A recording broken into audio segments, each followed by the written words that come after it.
Hello everyone, it is Tuesday, March 16th, 2010, and this is your daily dose of reptile news.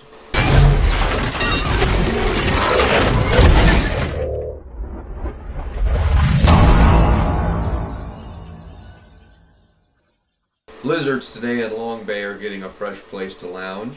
Apparently, a development is in the approval process, and as part of the process, the developer has agreed to relocate lizards to a protected habitat, and they came to some sort of agreement on maintaining said habitat for, I believe it was 5 years. Links in the sidebar, read more about that. Anybody conservation minded, it's a pretty good article. A pet insurance company has reported their most unusual claim for January was a rattlesnake bite, not on one dog but two.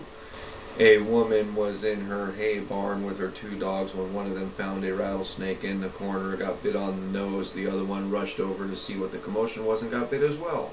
Next, out of Vancouver, British Columbia. Exotic animal laws are also going into effect there, and apparently it's too late for them. These laws are already in place and set to go into effect April 1st.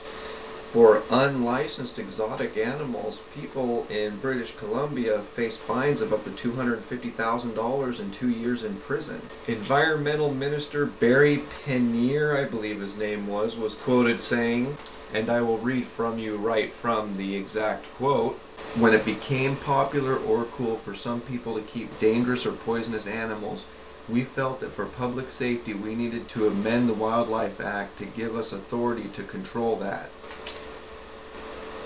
Why the fuck do you have to control everything? What is with these fucking politicians wanting to control everything?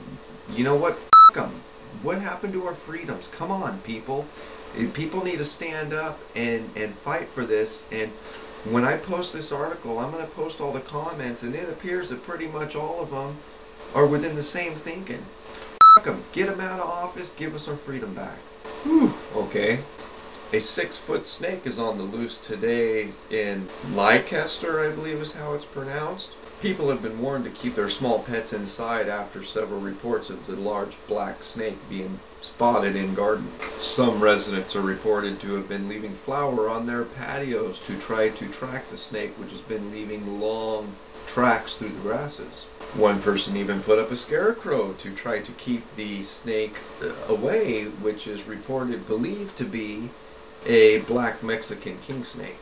Well, that is all the news for today. If you'd like to read any more about any of these stories we talked about today, those links are right up in the sidebar.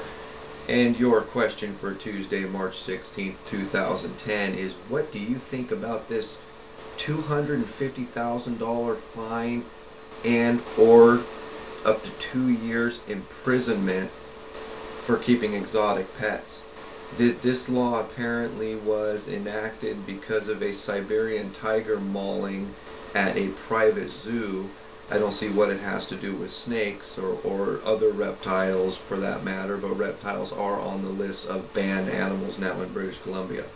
What do you think about that? Leave a text comment or a video response, and as always, don't forget to subscribe and rate, and be back tomorrow for another daily dose of reptile news. Be good to each other.